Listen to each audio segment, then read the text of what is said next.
नमस्कार। आप देख रहे हैं स्पेशल कवरेज न्यूज। मैं हूं आपके साथ शिव कुमार। मेरे साथ हैं वरिष्ठ पत्रकार आदरणीय राकेश पाठक सर। स्वागत और अभिनंदन। अगर बार रुक गई, अगर शब्द का प्रयोग है यहाँ, तो भारत का क्या इसमें रोल रहा और हमारे विश्व गुरु का क्या? नाम नहीं लेंगे, हो सकता है किसी को बड़े पेट में दर्द हो जाए। कुछ लोग मजे ले रहे हैं, जिनके वोट कट गए, उन्हें भी इस वॉर का स्वागत करना चाहिए। कुछ लोग ऐसे हैं जिन्हें वोट डालने के अधिकार से पहले ही वंचित कर दिया गया, वो भी इस वॉर का तो रुकने का स्वागत कर ही सकते हैं। आखिर उन्हें गैस, तेल, चीन, ये सब चीजें मिलने लगेंगी। लेकिन अंधभक्त क्या मुंह दिखाएंगे? पूरे विश्व में डंका बजाने वाले, हर देश से मेडल लाने वाले, विश्व गुरु का तमगा हासिल करने वाले साहिब का पता नहीं लगा। और ताज्जुब तो तब हो गया जब हमारे विदेश मंत्री ने कहा कि हम दलाली नहीं करते। उस दलाल ने बार रुकवा दी और उस दलाल देश का नाम सबने बड़ी ताकत से लिया है। इस पूरे पिक्चर के पीछे क्या है? मैं तो राकेश सर से एक बड़ा महत्वपूर्ण सवाल भी पूछूंगा जब मौका लगेगा अगले उसमें, कि क्या किसी झगड़े को बंद कर देना दलाली होती है? तो क्या भारत ने अब तक यह महत्वपूर्ण भूमिका नहीं निभाई? और निभाई तो कितना सम्मान मिला था, क्या हुआ था, यह सब भी पूछेंगे। इस पूरे प्रोग्राम में हम चर्चा इस बात की भी करेंगे कि अब अंधभक्त कैसे जाएंगे सामने। लोग तो सवाल करेंगे, क्योंकि अब सोशल मीडिया पर युद्ध बराबर का हो गया। सोशल मीडिया का युद्ध भी अब बराबर का हो गया है।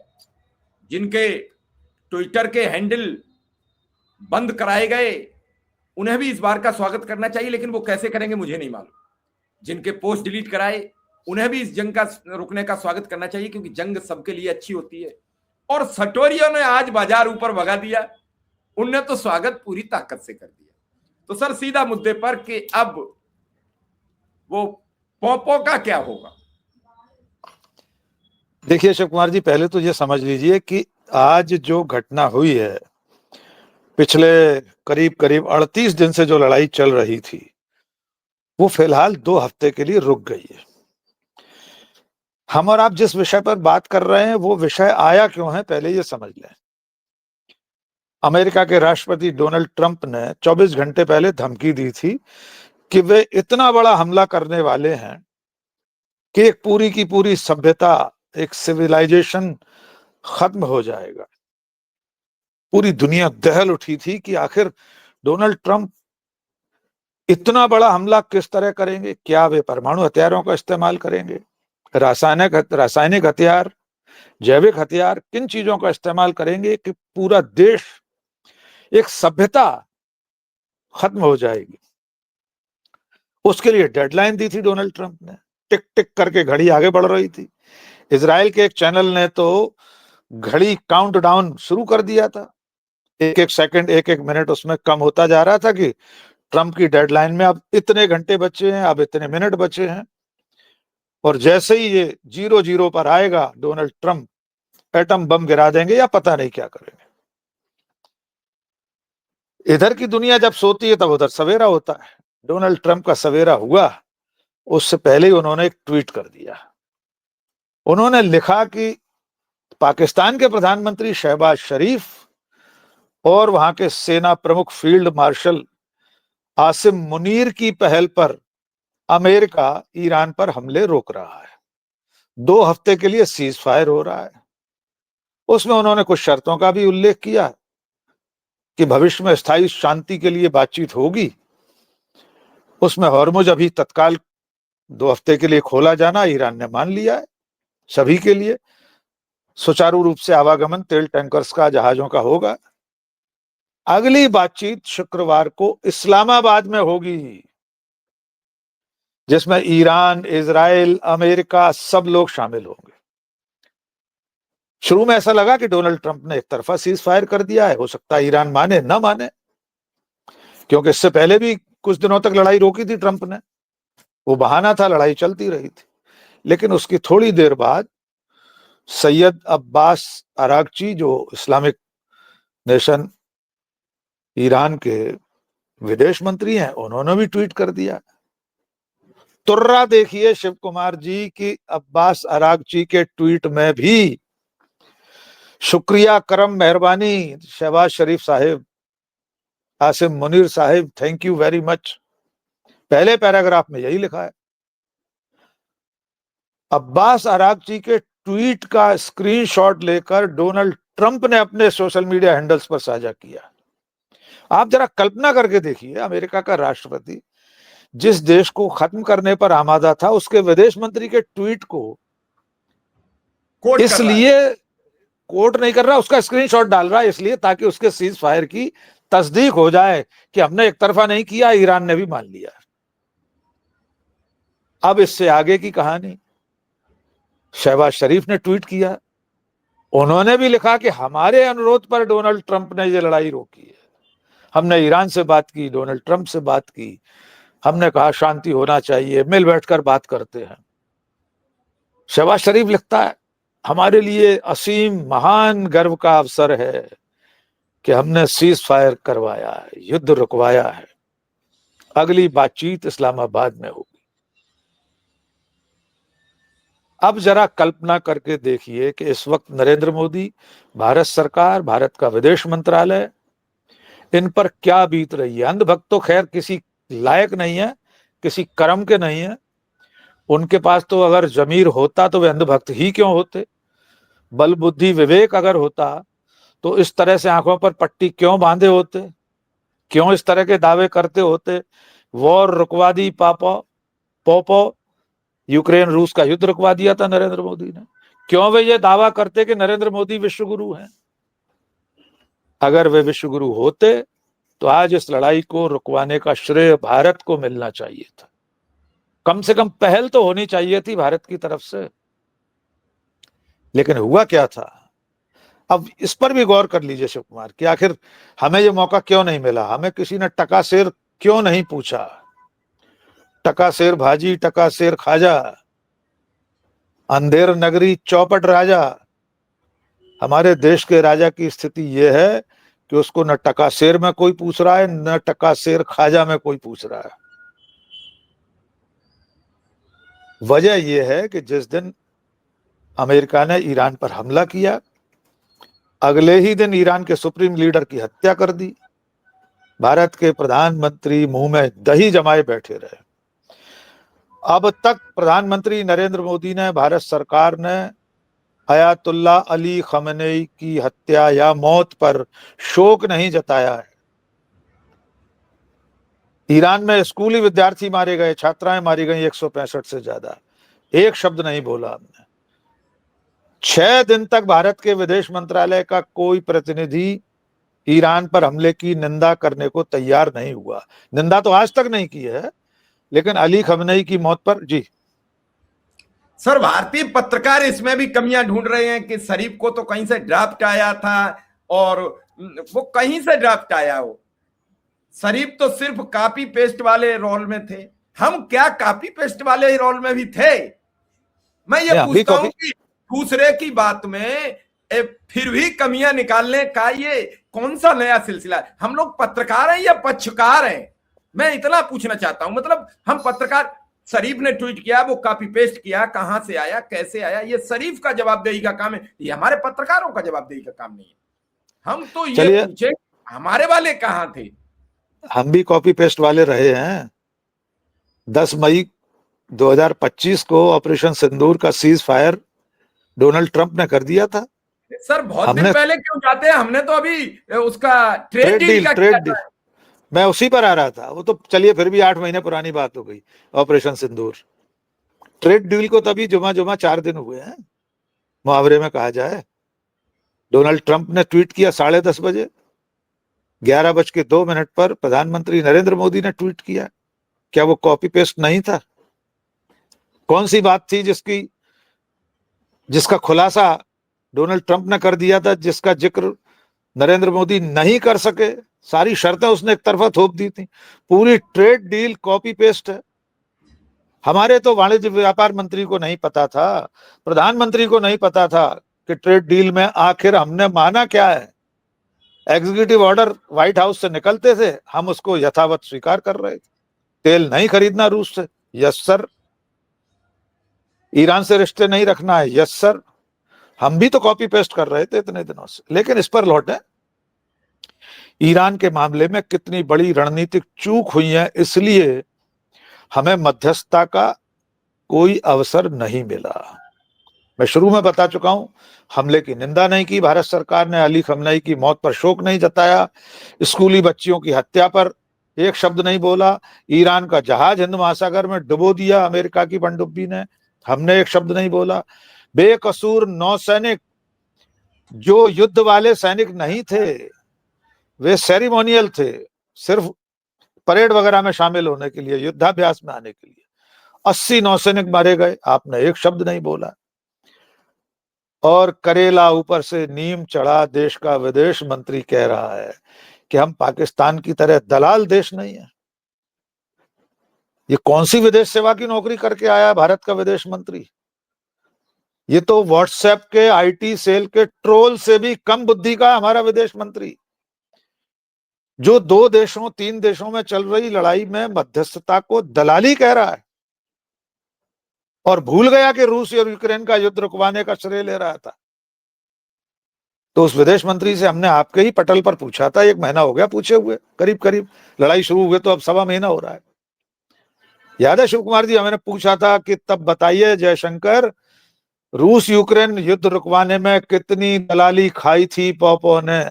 आज तक जवाब नहीं दिया है जयशंकर। मैं फिर पूछता हूं,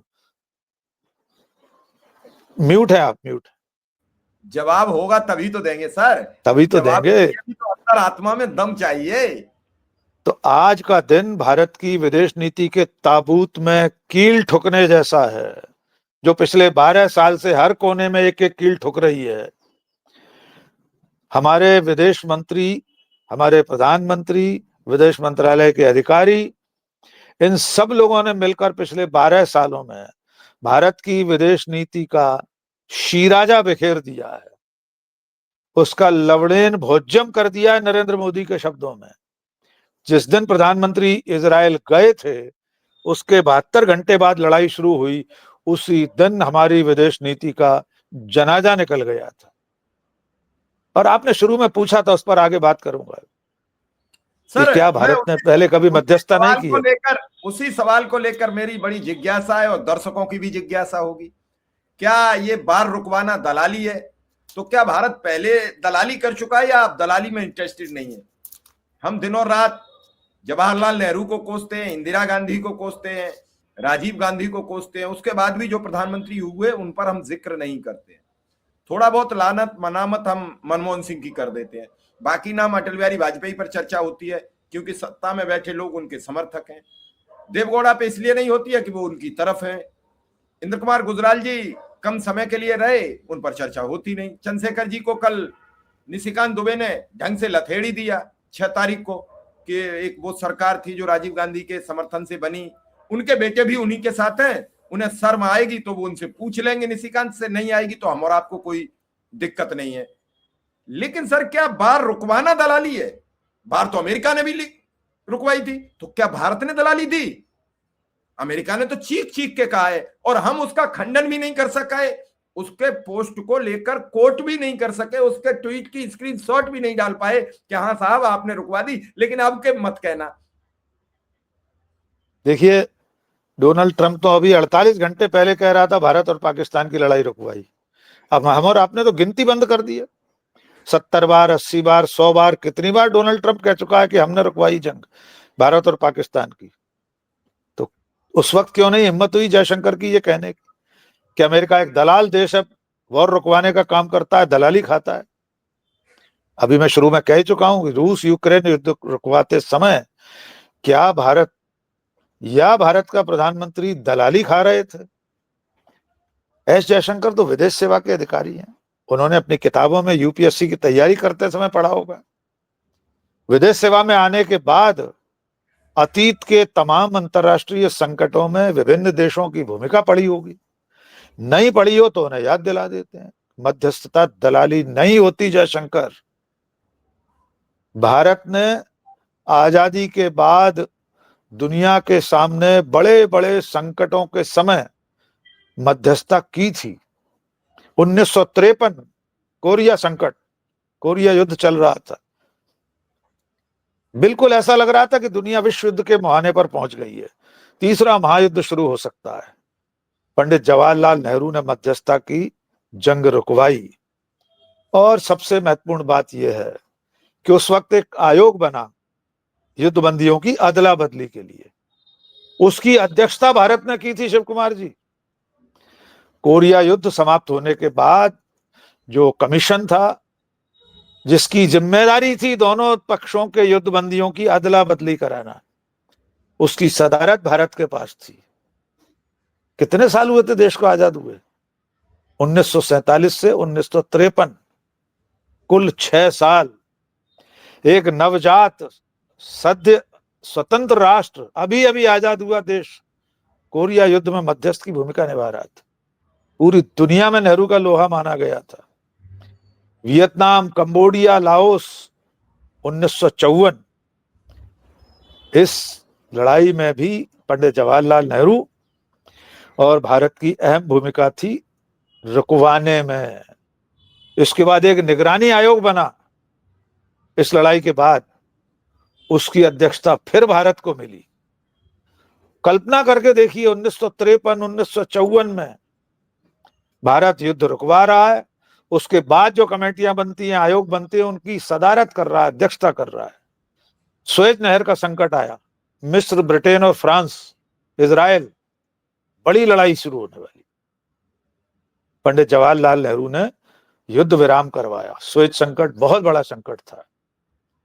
कांगो का गृह युद्ध रुकवाने के लिए भारत की सेना शांति सेना के रूप में कांगो गई थी। कितने उदाहरण गिनाए। ये आजादी के बाद के शुरुआती 1-2 दशक के बाद की बात कर रहा हूं मैं। कैसा डंका बजता था उस समय। ऑस्ट्रिया और सोवियत संघ के बीच लड़ाई 1955, उसमें भी पंडित नेहरू की भूमिका। उसके बाद तो कितने छोटे बड़े ऐसे संघर्ष हैं, जिसमें सूडान है, लेबनान है, साइप्रस है, सोमालिया, रवांडा, लाइबेरिया, कितनी लड़ाइयों में हमने मध्यस्थता की और युद्ध रुकवाए हैं। क्या दुनिया के किसी देश ने कभी ऐसा कहा कि भारत एक दलाल देश है? दूसरे देशों की बात अगर हम करें, रूस और अमेरिका ने तो कब कब कितनी बड़ी बड़ी लड़ाइयां रुकवाई हैं। मिस्र इजराइल संघर्ष जिमी कार्टर ने रुकवाया, कैंप डेविड समझौता हुआ। भारत और पाकिस्तान की लड़ाई सोवियत संघ में, ताशकंद में समझौता हुआ, सोवियत संघ ने युद्ध रुकवाया। तो अमेरिका और सोवियत संघ दलाल हैं? मुझे बहुत खेद के साथ कहना पड़ता है कि भारत का विदेश मंत्री एक राष्ट्रीय नहीं, अंतरराष्ट्रीय शर्म का विषय बन गया है। उसे इतनी तमीज नहीं है कि इंटरनेशनल डेमोक्रेसी में, राजनय में अपने पड़ोसी देशों के साथ क्या सलूक किया जाता है, अपने मित्र और शत्रु राष्ट्रों के साथ किस तरह के एहतियात के संबंध रखे जाते हैं। एक तरफ कहते हैं कि चीन से हम कैसे लड़ सकते हैं, चीन तो इतनी बड़ी इकोनॉमी है, यही जयशंकर। दूसरे पड़ोसी पाकिस्तान को दलाल देश कह रहे हैं। हम तो कह रहे हैं दलाल देश है, हमारा दुश्मन है। वैसे तो औपचारिक रूप से शत्रु राष्ट्र नहीं है पाकिस्तान भारत का। वैसे भी पाकिस्तान से तो बीजेपी, नरेंद्र मोदी, आडवाणी जी, अटल बिहारी वाजपेयी जी, जसवंत सिंह जी, इन सारे जी साहब लोगों का बहुत ही याराना लगता है, बहुत करीबी रिश्ता है। अटल जी बस लेकर लाहौर गए, जनरल परवेज मुशर्रफ को आगरा बुलाया, जिन्ना की मजार पर मत्था टेकने आडवाणी जी गए, जसवंत सिंह ने जिन्ना पर ग्रंथ लिखा, पूरी पोथी लिखी। नरेंद्र मोदी बिना बुलाए बिरयानी खाने पाकिस्तान गए, नवाज शरीफ की अम्मी को पैरी पौना कहा, शॉल भेंट की। नवाज शरीफ ने हमारे प्रधानमंत्री की माता श्री के लिए शॉल भेजी। बेहतरीन आम एक दूसरे को लेते देते रहे, चिट्ठियां एक दूसरे को लिखी हैं, ओपन लेटर्स। तो उनका पाकिस्तान के साथ तो बहुत ज्यादा करीबी रिश्ता है। इसलिए जयशंकर को 10 बार सोचना चाहिए था कि नरेंद्र मोदी के सबसे अनन्य मित्र पाकिस्तान को दलाल देश कहना वैसे भी ठीक नहीं है। जी सर, ये तो सब बातें हो गई, लेकिन क्या जो ये अभी सीज फायर हुआ है, युद्ध विराम हुआ है, अभी 2 सप्ताह का है, तो 2 सप्ताह के बाद क्या आगे बढ़ने के चांस ज्यादा रहेंगे? जिस तरीके से कल ईरान को जो मिटाने का संकल्प लिया था, उस संकल्प के खिलाफ जो ह्यूमन चेन, मानव श्रृंखला जो बनी, उसने पूरे विश्व को सोचने पर मजबूर कर दिया था। वो लोग अपनी शहादत देने सड़कों पर उतर आए और इससे बड़ा किसी जंग का, किसी युद्ध का विरोध नहीं हो सकता है कि पूरा देश मानव श्रृंखला बना ले और बोले तुम्हें जो कुछ करना है वो कर लीजिए। और मुझे लगता है इसी एहतियात को लेकर पूरे विश्व के वो सभी देश जो एक जिम्मेदार भूमिका, मैं ये नहीं कहता कि पाकिस्तान या चाइना, जिस तरीके से चाइना ने भी अपना संदेश ईरान को दिया कि अगर पाकिस्तान की ये बात में कोई दखलंदाजी कल करता है अमेरिका, तो हम पूरी ताकत से आपके साथ इस युद्ध में नई भूमिका में खड़े दिखेंगे। तब ये युद्ध यहां तक रुकने की बात आई। लेकिन सर, क्या आगे भी ये जारी रहेगा? देखिए, डोनाल्ड ट्रंप का कोई भरोसा नहीं है। आज भी जब से सीज फायर का ऐलान हुआ है, तब से दुनिया के बहुत सारे लोग, जो जानकार लोग हैं, जो डोनाल्ड ट्रंप और अमेरिका की नीतियों को करीब से देख रहे हैं, उन लोगों के दो विचार हैं। नंबर एक, फिलहाल अमेरिका शायद इसलिए रुक गया है कि ईरान के लोग जिस तरह सड़कों पर उतर आए, पूरा देश रात भर पुलों की हिफाजत के लिए सड़क पर था।